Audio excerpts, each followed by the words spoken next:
Hello, everybody, and welcome to the Afternoon Tune. I'm your host, Josh, and today I got my special guest co-host, Mike from Gray Works there. How's it going there, Mike? I'm good. I'm doing good. I've been talking about Frankenstein with some friends actually recently because they just got to see it last night. Oh, nice. Okay. Good that they went out to the theater to go see it. Oh yeah. It's doing a limited run in theaters, and then it's going to be on Netflix there pretty soon.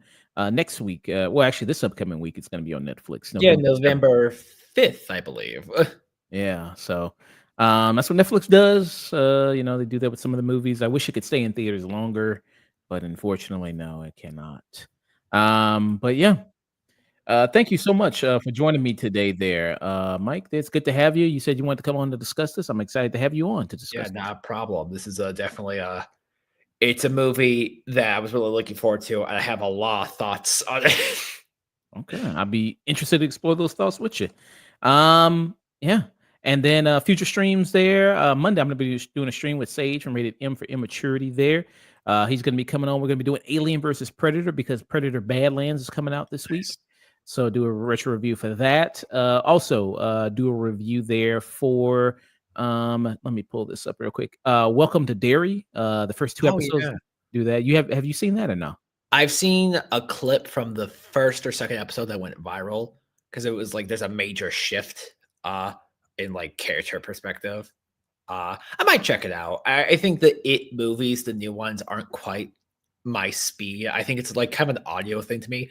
It's different, but it's a similar thing, an issue I have a bit with like the second Terrifier movie of everything's so loud it hurts my ears. Okay. But I'm interested to check it out. I hear good things about it. Welcome to Derry. Mhm. So we'll be doing the first initial thoughts on that. And then if I can, I'll try to watch as much Dragon Ball Daima as I can before Monday. And try to do a review of that.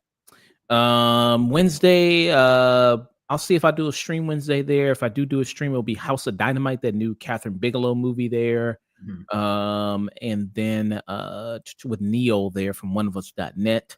Then maybe do a Tubi movie. Do that. Do a Tubi horror movie there. Original Tubi horror movie? Yeah. Oh, I'm guessing the quality of those aren't amazing. I haven't seen it yet. A lot of people have been telling me to watch either Match or Low Lifes. I heard that. Yeah. So, I mean, hey, man, why don't you check it out? It's free. Maybe. Yeah.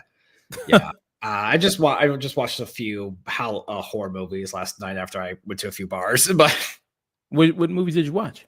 I watched Sinners. I watched Terrifier 2. What else did I watch? I think I watched Ghostbusters. Okay. All right. So Sinners, Terrifier 2, Ghostbusters there. Yeah. You gotta watch the Halloween movies that take place on Halloween. Those are very important to me. Just yeah. I try to watch those every Halloween. I try to watch those. It's my favorite horror movie of all time, so I try to watch it. Sinners? No, Halloween. Oh, okay, yeah, that's really good. It's up there. It's between that and The Thing is my favorite John Carpenter movie. Those are like a toss-up. Yeah, for me too. So yeah, do that Wednesday. Then Friday, Predator.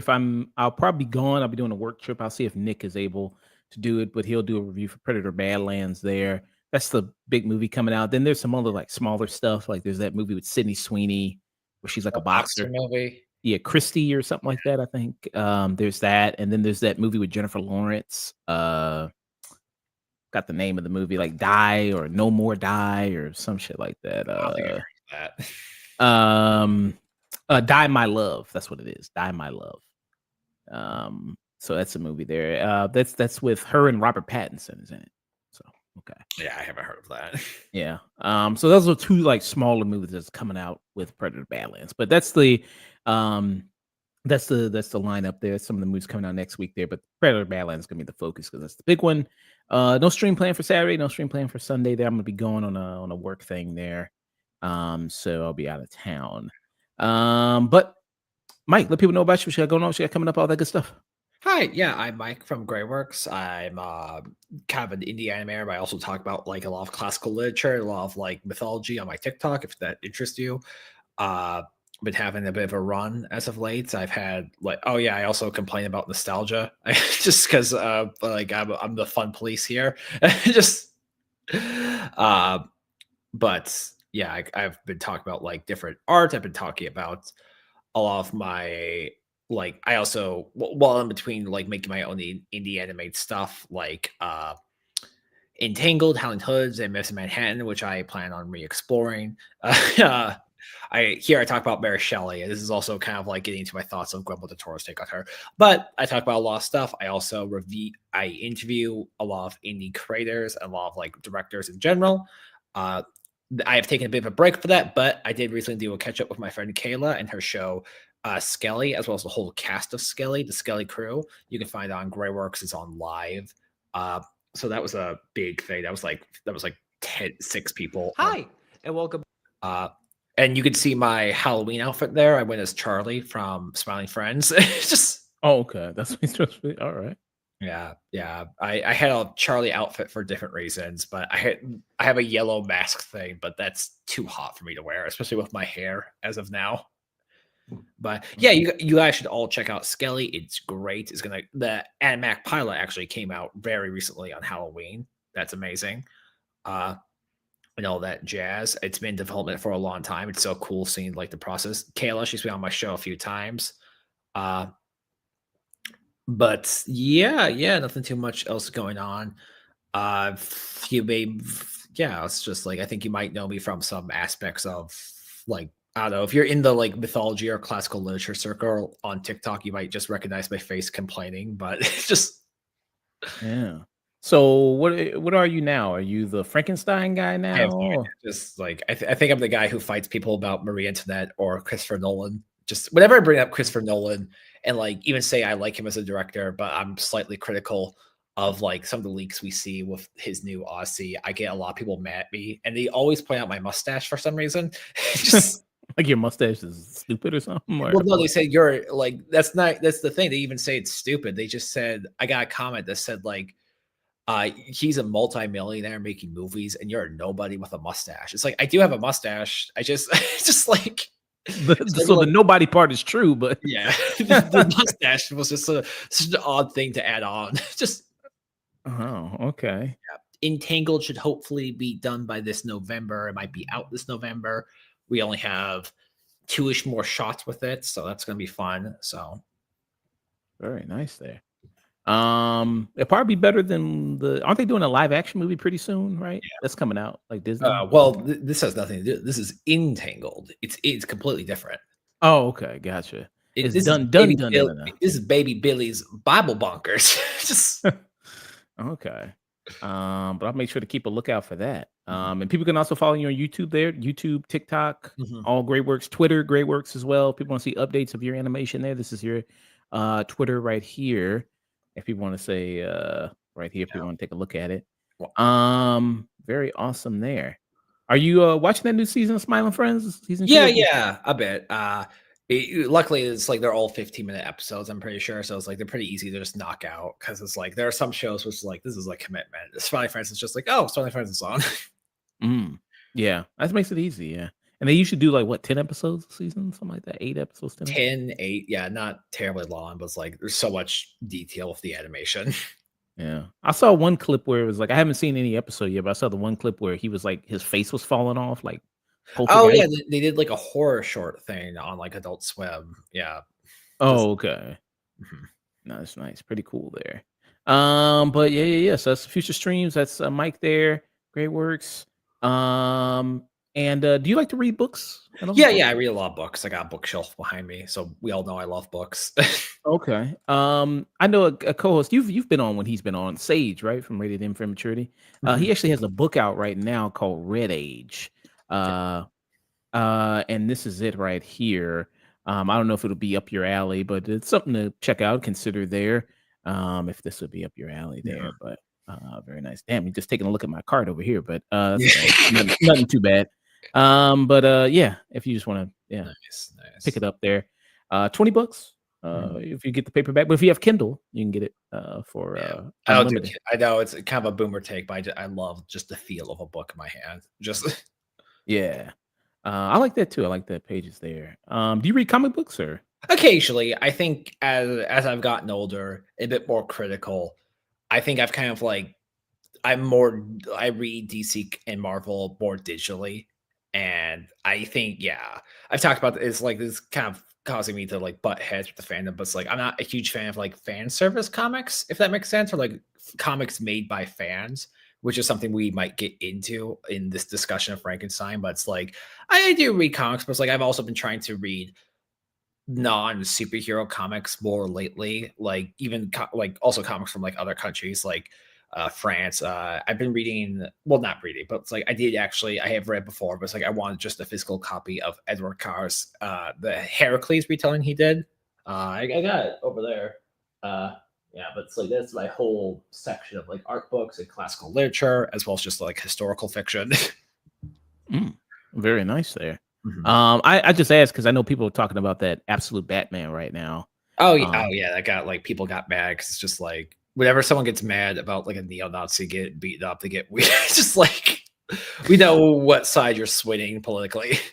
Yeah, so that's a big thing out right now. I was wondering if want to get your thoughts on it if you have read it or if you've read any of the Absolute stuff. I've read some of them. I've read Absolute Batman. I think I read the first issue of Absolute Superman, but I was done. I tried to read Absolute Wonder Woman. I could like right when it got to the Medusa thing, I'm like, I'm done. Because like I know the exact kind of author you are. Uh Absolute They should. Batman's pretty good. I like that it's like it leans a lot more into horror. Uh and the fucking going all the way with the designs and yeah, making Batman he's a big boy in this. 6'9". Yeah, Yeah. yeah. So you got that. Did you see people were mad about James Gunn talking about Wonder Woman, like his Wonder Woman take? I saw. Did you see any of that? Not recently, to be fair. Okay. I think that's the thing. I think when it comes to DC as of late, the thing I saw people being most mad about is the Batman thing. Of like Okay. the racist guys who are just like, well, why does it have to be white people who say white power that get beat up? There's just freedom of speech or whatever. They're just like, did you Uh-huh. ever watch Hellsing Abridged? From Uh, before? I didn't watch the abridged version. No, I just watched the regular. Okay, yeah, but it reminded me of like a joke in Hellsing Bridge where it's just like there's the church and they're calling different churches from across the world because they're gonna fight like vampire Nazis, but they call the Confederate Church of like the South in America. They're just like, no, hold on, some of my best friends are Nazis, but these are those classic kind of Nazis, right? Not just Oh man, I haven't seen Helsing in a minute. I should go back and watch it. Yeah. yeah, it's Uh, almost 2 decades old at this point. damn, Wait, it might really? be 2 decades old. Did it come out in 2005? Like the The initial series. yeah, yeah, the initial. Let me see where that came out there. So it says 2003. Oh god damn! Wow. Oh man, Time's arrow marches forward. Just yeah. Hey man, this year be over before you know it. Did you do all the things you wanted to do this year? We're coming I've up done to. most of them. I still have to try and get Entangled out so far. I hope that probably will be out, to be honest. But yeah, not too much else going on with me. Been casually watching a few shows, a few sitcoms. I think me watching a lot of like older sitcoms now has kind of confirmed I have a really hard time getting to modern sitcoms. Like it's just a different sense of humor I have. Just No Bonner Syncom really connects with you. You got no, the. I'm not terribly, to be honest. I think the only ones that do as of late were like weirdly enough, the Ted Show and Young Sheldon. Just Hmm. yeah, too I many sitcoms now are they're done in a way that's way too we know you're having fun and we're having fun. And it's like it's too cutesy, it's too nice. There's too many like young, likable actors in this. It's like you gotta be a bit sharper with it. You gotta be a bit more mean. I think the sitcom I'm enjoying right now most is Abbott Elementary. I like that a Mhm. Yeah, lot. that's very popular. Uh Yeah, I And also accidentally got popular on TikTok because I made a Dan Connor thirst trap edit on accident. John Goodman from Roseanne. Just yeah. yeah, I accidentally made a thirst trap edit of him, and that got very popular on TikTok. Just Hmm. Okay. Yeah, I guess there's hey, there's somebody for everybody, I guess. Yeah, So yeah. yeah, So a some lot of people like young John Goodman, it turns out. okay. But yeah. So that was featuring that was Mike there, and just today's show we got Frankenstein. That's it. Mhm. Just do a review for that, and then we'll be heading out of here. If there's anybody on that you know of that's streaming, I can go ahead and give them a raid. Person's Man's on right now. Melon's Chloe's on right now. So good people I can raid after this. Did you do anything for Halloween? Anything at all? I was trying to finish a project that didn't quite get finished, but then I went out to a bar. Oh, that's Uh, right. You did say you went out to a bar. yeah. You was, yeah. But overall, I had just had pretty chill nights. It's you know, last year I think I kind of made up for it because I went out to a party with some friends. It's just like I'm kind of at an age where it's a bit tougher for me to go out for long term parties. Just You get a clock, yeah, and like, hey, it's bedtime, yeah, pretty much, yeah. Okay. Did anybody know what you were dressed as? it's one of those things where just like I'm Charlie. I don't even. A lot of people didn't ask because I think they thought I wasn't dressed up. Oh, okay, yeah, but okay, but I'm nice there. So very cool. All right. Did you see any costume that you liked a lot? There's a few. Wicker Park actually recently they had its 25th like farmers market. That was pretty fun. It was last week. A lot of people were dressed up there.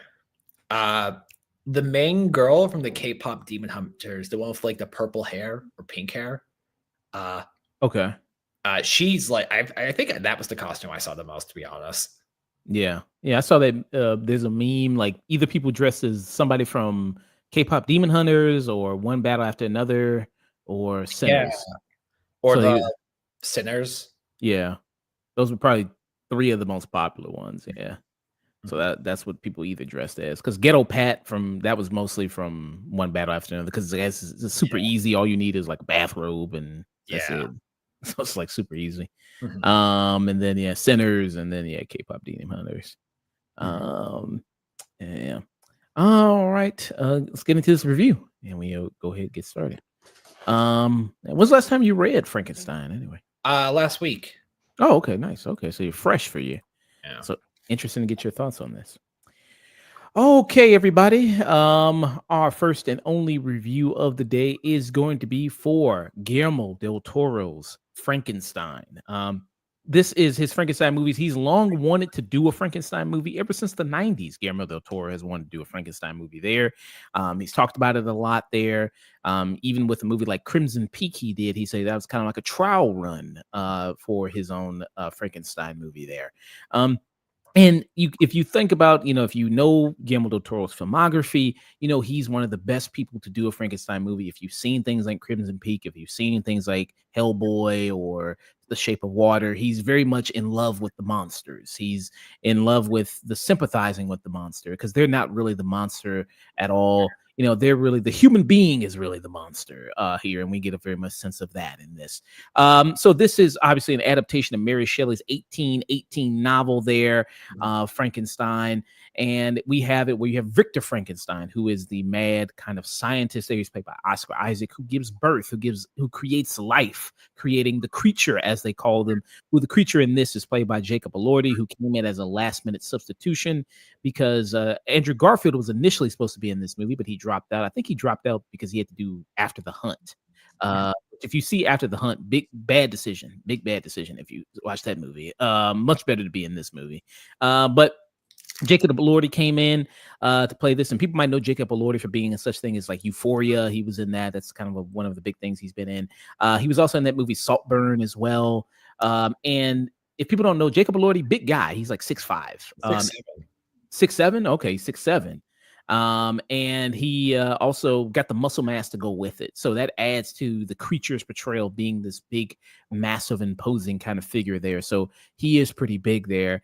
And you also have Mia Goth, who, of course, Mia Goth is going to be there. She is made for a movie like this with her kind of ethereal, earthy, pixie kind of. Her like and Anya Taylor-Joy and like Lupita Nyong'o, it's like you are like ethereal people who belong in like this time period. It's just like Yeah, this kind of Victorian type setting, like you kind of belong in this. Like she's perfectly in here, who shows up there playing dual roles there in this movie. But yes, if you know the story of Frankenstein there, I mean it's probably not a big spoiler if people, because there's been hundreds of adaptations of Frankenstein and all the different things. But yes, that's just the setup here, is that you have a scientist creates life, and then the scientist gets mad at the thing he created, and he's worked his whole life to do this thing, and then after he does it, he's kind of like, well, I'm kind of bored now. This is taking too long. I kind of want to get rid of this thing now. Um, Mike, you being a big fan of the novel, being a big fan of Frankenstein, what were your thoughts here on Guillermo Del Toro's Frankenstein? I do want to clarify. I really, really, really like this movie. I thought it was visually stunning, and this is very much someone who is in love with Mary Shelley and in love with the book and gothic horror, and this is their dream project. And I can't wait to see what Guillermo del Toro does in the future. I think, however, it while still very good, I think it succumbs to a lot of pitfalls that happens when hardcore fans take over to adapt a book or a series or do a sequel or do a remake of something they're a very big fan of. Because I feel like there's too much fan indulgence in this, especially in the latter half. My concern is that, yes, the monster is very sympathetic and you can relate to him so much in the book. However, so much of the bite of the original book and so much like punch that came and the tragedy is removed in order to have a kind of a more clear cut version of this. And I do respect it. And I do like acknowledge Guillermo del Toro's like changes as a director and how he wants to explore different avenues of grief and loss. However, I don't think he's able to fully get it in a way that was as effective as Mary Shelley's book or even the 1931 movie with Boris Karloff, which I think is probably superior to this movie in a lot of respects. Though I do love this movie and I can't wait to see more of what Guillermo del Toro does in the future. Okay, interesting. Where do you think this ranks amongst Del Toro films there? I think it's up that like maybe fourth best to a degree. I think, yeah, it's the level of like, in a weird way, I think almost Pinocchio might serve as a better Frankenstein movie than this one, because this is just like, it's too much of the fan vision of like Victor and the monster, where it's that level of like, my concern is when a fan does take over for something stuff and like they do stuff like, no, this is going to be a bit controversial, but it's kind of my issue with the way they talked about CGI and practical effects in this movie. When you're doing practical effects just for the sake of practical effects, or when you're doing something that's just like, oh, this will be so cool because I love the book so much, I'm going to direct this. You're forcing a level of cuteness and romanticization that was not originally the intention there. And I think that's a really big issue I have with mainly the monster, but also like Elizabeth's characterization and kind of the Guillermo del Toro's relationship with Mary Shelley as a whole. I almost say he doesn't understand her. He's an incredibly smart, like well-read man, and I think he just is one of the best directors we have living. But I think he kind of puts Mary Shelley on this pedestal and almost attributes her writing to like this almost elevated spirit she had, instead of like aspects of like her personality, her education, the fact she was a very radical figure growing up, and like with kind of aspects of how much more antagonistic Victor is made in this compared to the book, I, and how reactionary the monster has to be made. I think that's where the movie falls the shortest, though while Hmm. still being very good. Okay. And I would love to hear more of your thoughts as far as like how it compares to the book and the differences of the book there. I haven't read the book in a long time, maybe since high school. I haven't Yeah, actually. Got right here, one of my favorite books of all time. But I think the aspect that I always found very fascinating about Mary Shelley is, as previously mentioned, she related a lot to Victor. She saw herself in Victor to a degree, to the point where like the monster also came to her in a vision as a nightmare. But similar to Victor, she was a radical figure growing up. She was known to like, she went out with like poets. She was like known with like atheists who were like very divisive among like the common people. And I think something that kind of gets lost in this movie. I love Oscar Isaac's performance. He does a great job conveying kind of the hubris of Victor. But something that is lost in the book is that Victor is 19. He's 19 when he makes the monster. He had a good childhood, but he's in many ways he is a gifted, like rich kid who had a good life, who no one told him no, and he creates this monster. And it's just, but the thing is, like, once he sees the monster just full body, he realizes just the horror that he's done. And I feel like the youth and naivety that Victor has in the book, as well as his arrogance and the waste of his sheer potential, isn't quite utilized in this movie properly, given Oscar Isaac's age. And I think it's done in a way where Victor's almost portrayed as this, like, I don't know, almost more. It's even referencing this, but almost like this, like I don't know, Abrahamic devil to the degree at some points, where it's just like he's scheming, he's going against like laws, and he's like he does it for the sake of cruelty and science. When it's just like it's not so much Victor does it because he's cruel; he does it because he lacks experience at this point, and he ends up being such a tragic figure. And the way this the monster in the original is such a tragic figure, but he becomes the monster because of his actions. In this, he's just kind of a puppy dog for a lot of it. I love Jacob Elordi's performance, but I never got the sense of I was benevolent and good. Misery made me a fiend. Here, he's far too reactionary. This happens with a lot of retellings and adaptations in order to make certain characters more likable. I brought this up before, but it's like kind of my issue with like stuff like Song of Achilles by Madeline Miller, because like that like has Patroclus and Achilles as the main characters, but those are not likable characters, so they have to like kind of like rewrite a lot of their actions to make them more likable. But it's just like what would make this character interesting is the fact that they have like control and mastery over their own autonomy and actions, and that's kind of removed from the monster, and that's why I think like this movie falls short in a lot of aspects. Somebody said hi to you, by the way. Yeah, Bookworm there. I don't know if you know them there, but yeah, they said, hey, what's up?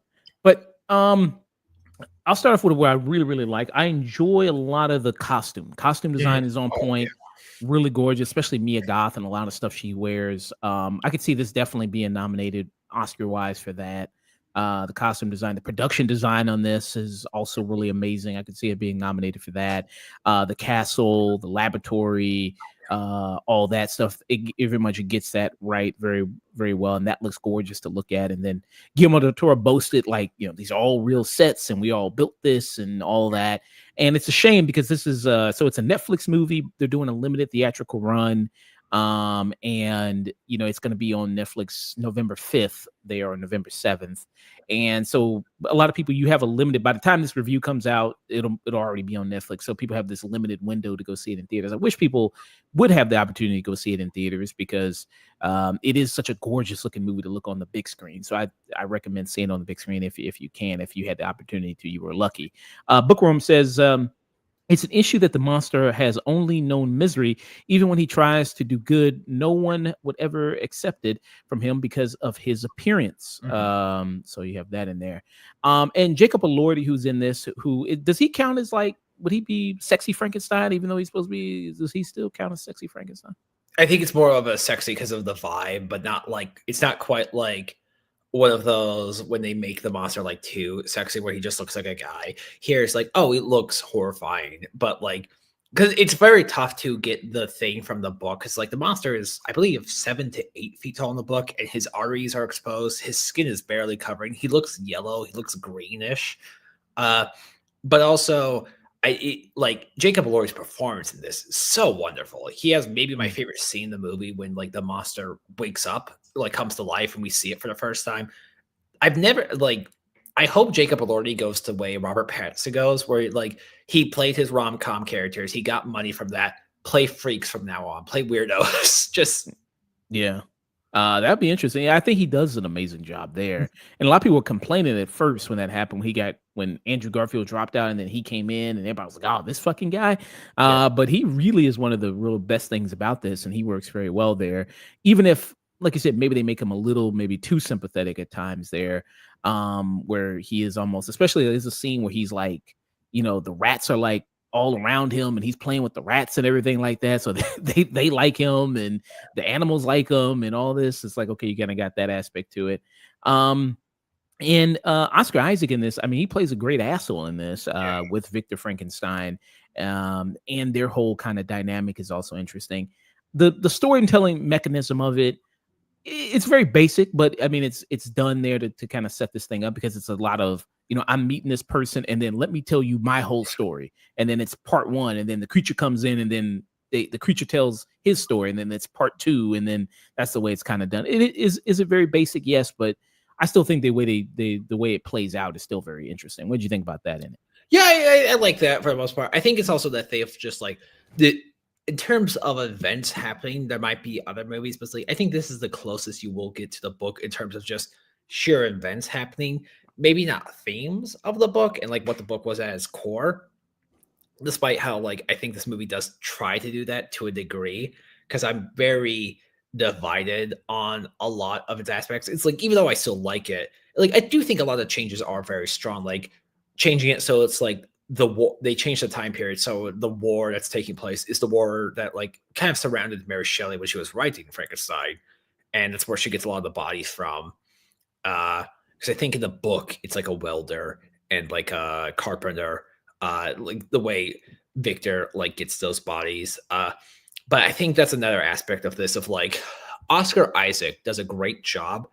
I wonder what this would have looked like if it would have been more effective to me if he was like if this was like an alternate world where Oscar Isaac was like 19 or 20.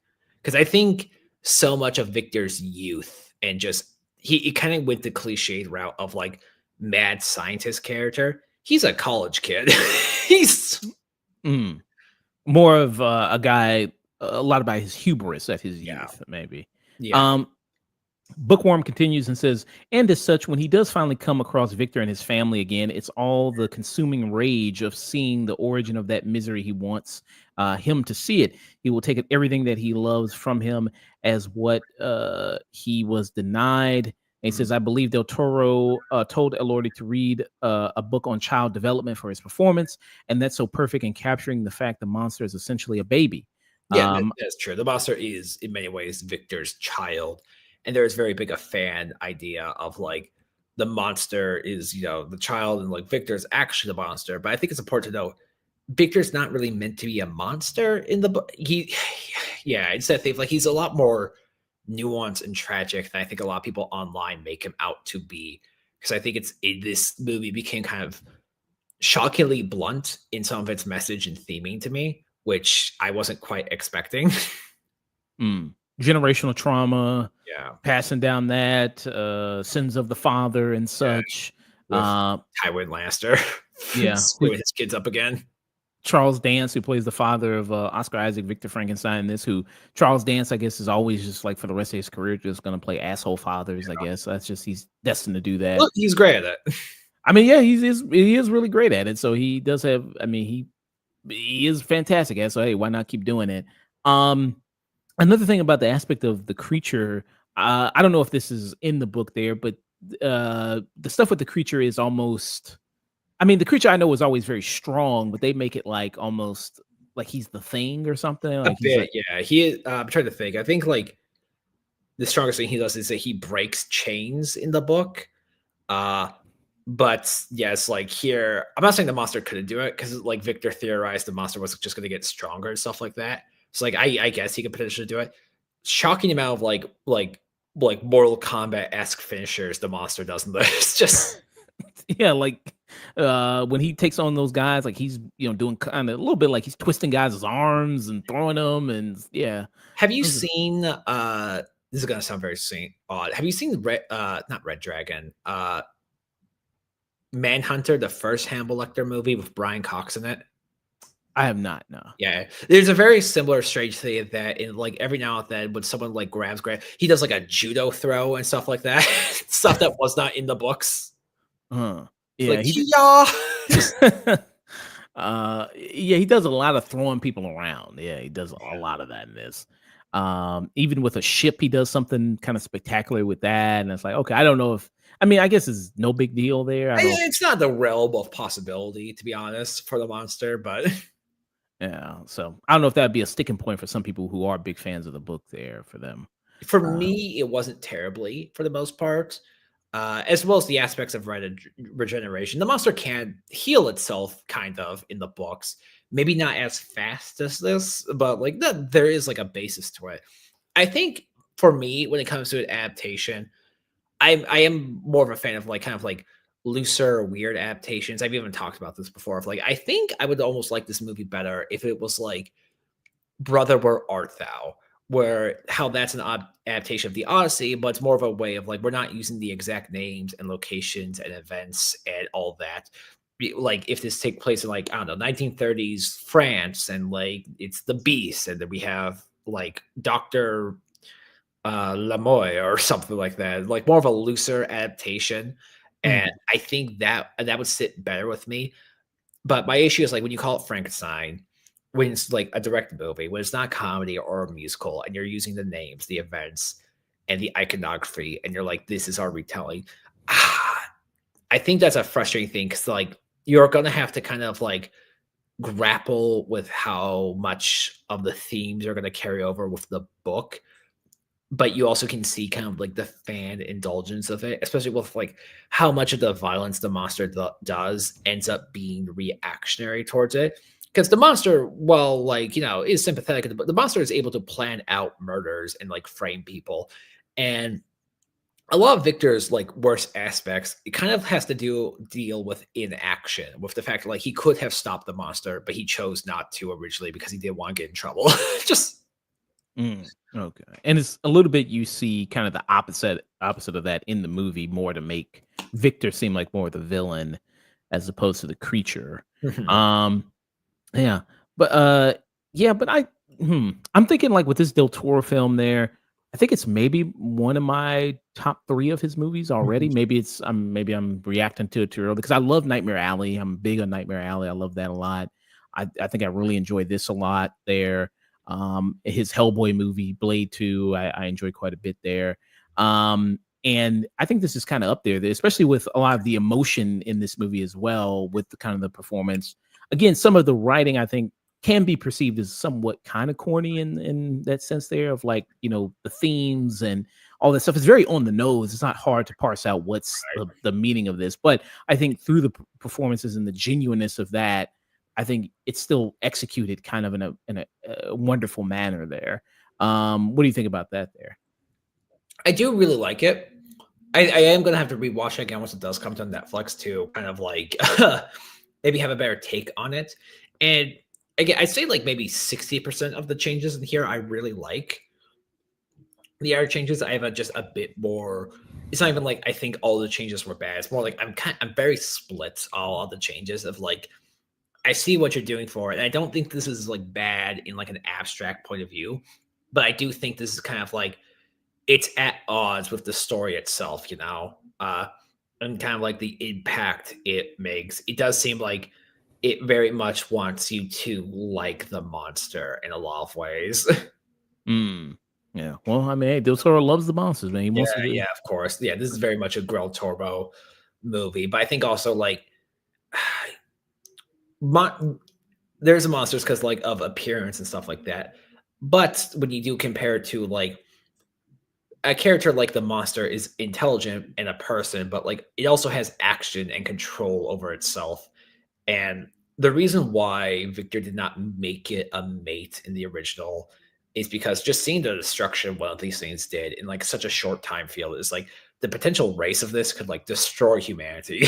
Just Mm. it's like the monster does become like selfish and cruel and like very like seeks out to torment Victor. And this, because of like the way Victor is framed, I don't think that is carried as strongly as the books. I think there is a way to get to this movie's ending while still being kind of closer to the themes of the original book. Because this movie ending does feel much like kind of like a fan wanting to correct aspects of like not correct, but like a fan's ideal version of how this will end. Of like, I like Greek tragedies and all that, but why do they have to be so sad? Just Mm. So you think it's a little too kind of hopeful at the end there? A little maybe not too. the end, maybe how you get there. is a bit too nice, a bit too like soft to the characters to a degree, a bit too like of romantic in a lot of ways, Mm, especially with Elizabeth's character, which I'm pretty divided on. Which is like I see the Tempest, like I also see like how changing Elizabeth to be much more proactive in this story and like a much more there for the monster and less there for Victor can kind of clash with the themes of it and maybe make it more impactful than it was meant to be.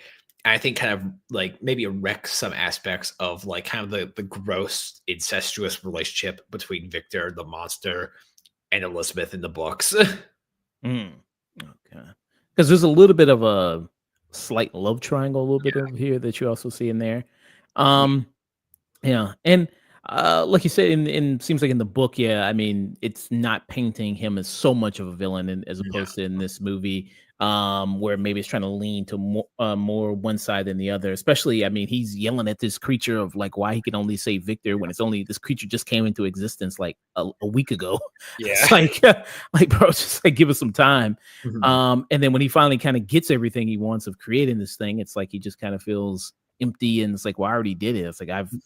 accomplished this great thing, and it's like, oh well, now what else is there, what Yeah. else is on the horizon there? Yeah. But yeah, I I think mean, oh yeah. comparing it to the 1931 and 35 like sequel is interesting because I feel like I don't want to sound condescending, but I feel like some maybe novice, like indulgent fans and readers are going to go, well, of course, the Guillermo del Toro version is more accurate. It makes the monster intelligent, and it says Frankenstein, all that. But at its core, I think the Boris Karloff movie is much closer to Mary Shelley's original themes and resembles the tragedy of the story a lot more. I am fine with events being changed if we're still able to get to the theme and ending and stay too true to like the movie's core in a lot of ways. And I feel like Guillermo del Toro's movie is kind of afraid to a degree to give the monster too much of a bite and have the bad things that it does be in its control to a degree. Because it's like you never get that aspect of like, this is a horrendous process halfway through the movie. It's more like actually he's beautiful and great and amazing, and like you're the problem, Victor. What would be your final thoughts rating there for Frankenstein? I would give this kind of a low peak, but like it's still a peak. Just Mm, okay, so low peak, but still a peak. Okay. yeah. I give this a strong peak. Mhm. For me there, like I thought you were maybe gonna give it like a tune in. Maybe I thought. No, I But still really like this movie. I just have like a lot of thoughts on it. Just it's maybe your second favorite Frankenstein adaptation yeah, behind yeah, Boris Karloff. probably. Yeah, I Okay. haven't seen them all. I've seen a lot of them, and it does have some of my favorite moments. When Jacob Elordi wakes up as a monster for the first time, my jaw was open for like a good 5 minutes. Just Yeah. Somebody said he kinda looked like, did he remind you of Prometheus, like the alien? yeah, yeah. Other people have brought that up. It kind of looks like I do like how like alien they make him look too. Just Yeah. And when you first kinda see him, he doesn't facially, he doesn't really look like Jacob Elordi, but as the movie goes on, it's kinda like, okay, that's where you start to see more of how he actually looks there, and you get to see yeah. more Jacob Elordi's face kinda come through there. The long hair is great too. I think he has very stern, intense eyes, which I think helps a lot. Uh, Mm. I think especially when you see him kinda covered up there and then yeah, you see that kinda look there in the snow and everything like that, that really works. Um Yeah, I enjoyed this quite a bit. I mean, Guillermo del Toro, like I say, he's been planning this for a long time. mm, It's finally come to fruition. And it was one of my most anticipated movies of the year. And I think it paid off on that. I really like this a lot. Love the performances of it. Love the look of this movie quite a bit. Loved, especially from Jacob Elordi and Oscar Isaac. I think they're really fantastic in it. Christoph Waltz, we didn't really mention him much, but I think he's also really good in this too yeah. for the bit he's in this movie. So he's really good. So yeah, for me, I would kind of give it a peak Mhm. for me there with that. But Yeah, yeah. yeah. I still want to clarify. I do like this movie. A lot. I am like I do have a lot of complaints with it, but it's like is that thing because it hits such high highs. maybe my expectations might have been a bit too high to a degree. Because when you hear Guillermo del Toro's Frankenstein, you just think, "Holy shit, it's Guillermo del Toro's Frankenstein. This is going to be amazing." And I think it's that level. It's a very tough thing to do when you are such a big fan of something. How do you tackle it in a way that you show your love for the thing, but also that you understand it on the same level of the author with like having a more kind of grounded approach to it. I think that's a very tough thing a lot of people have when it comes to approaching like series as a whole, where it's reboots, remakes, sequels, just continuations. And like I will prefer like art that is weird and gross and out there than art that's just like kind of like, oh, this is the same thing, but here we go again. It's just like, I love this too. Aren't you right, fans? Just Mm. And there's that other Frankenstein movie that's coming out with Megan Gyllenhaal. yeah, the bride. Been having a Frankenstein resurgence lately because of like we also had uh what was Poor that thing. rom com Frankenstein thing? Not My Monster. Teen romance. She's a prom girl. She's making a boyfriend monster. It was like a dark comedy. Oh, I know. Lisa Frankenstein. Lisa Frankenstein, yeah, that. But we also had like the Bride and Creature Commandos. It's like, oh, this is getting like, I guess this is popular again. Just Yeah. The Poor Things is also kind yeah, of poor Frankenstein. things. Yeah, I think that vampires, poor werewolves. Werewolves get left in the dust, but just Yeah. That's a resurgence now. Everybody's doing Frankenstein stuff. So yeah, yeah. yeah. Again, yeah. I'm also looking forward to what he does in the future. I hear Guillermo del Toro he wants to do like the Phantom of the Opera, which is like I hear that's gonna like I'm sure that's gonna be really cool too. Uh, but yeah, it's a level where it's just like I can't wait to see.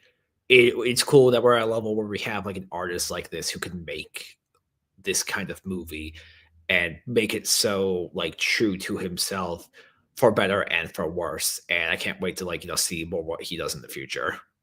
Same. Yeah. So 2 peaks there Mhm. for Frankenstein, Guillermo del Toro. Gonna be on Netflix.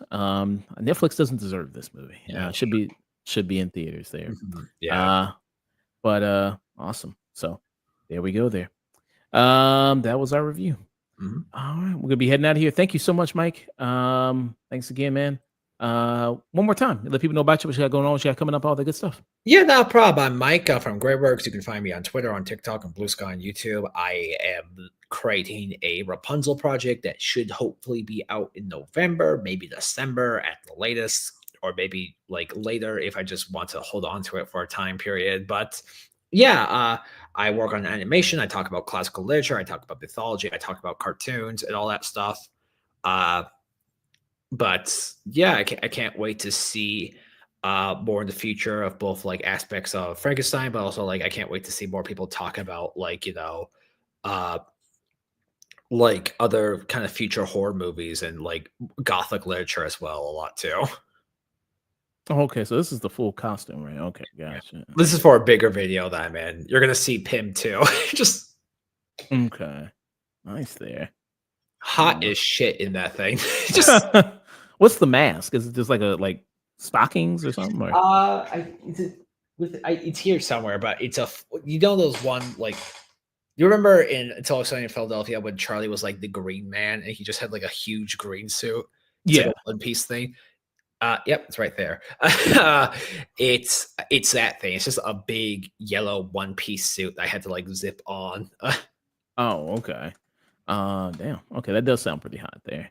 Yeah, I also Um, had a full beard when I was doing that too. So just awesome there. But great works, everything, Twitter, TikTok, all that good stuff. Your animation is gonna be coming out pretty soon. But if people want updates on that, just keep track on your Twitter. Mhm, Just great works. And we posting updates there. mhm. I'm gonna send you all over to Melon's Code. Thank you to Bookworm. Thanks for showing up. Who is Bookworm somebody you know or Oh is yeah, that she's a friend. oh okay. Does she do animation too or I know we just kind of talk about literature. oh okay, cool. Did you see I guess I already got your opinion on that, right? The Book Talk girlies doing the One Piece. Oh yeah, that thing of just like when power scalers find out people with media literacy are gonna be talk about. It's like, oh my god, you're talking about themes. Oh, gross. Yeah, Yeah. I might like whenever you like ask like a average like kind of like dude bro TikToker of like, what's your favorite like villain in this one story? Or just talk about, well, power level wise. It's like, I don't fucking care. What's your favorite thematic villain, bro? Just Yeah, so that's Yeah. been fun to watch. A lot of them getting into it. So that's been fun. Yeah, there was oh god, she's a YouTuber. She used to do classical literature. She still does. I'm trying to think of her name. She's got brown hair, glasses. She talks about One Piece, but she talks about it in arcs. She's done Berserk too. I'm trying to think. Hold on, what's her thing? It's not Emily something, is it? Maybe. Hold on, Emily. I'm so bad with names. It's just I go by like faces and hair and just no.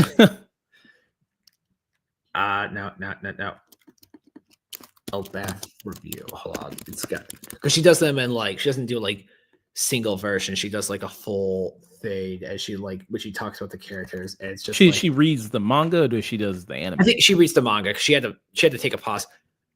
Mepher Naper, MRPHY space NAPIER. Okay. So okay. So this person right here, I'll show them Yeah. on my screen. It's like she used to talk about classical literature. Oh, but I'm then she got subscribed to One her. Piece. Now she's like, I guess she's just talking about One Piece now. I mean manga now. Okay. Oh, I'm Another already. one, boys. Huh. Oh, look at that. I'm already subscribed, so I'm already good. I'll check her out then. I'll watch this video. Yeah. Awesome. All right. I'll be sending you all over to Melons Chloe there. Thank you so much again to Mike there. Thank you again to Bookworm. Yeah. And we are out of here. Peace. Stay tuned. Have a Bye. good day. Good one.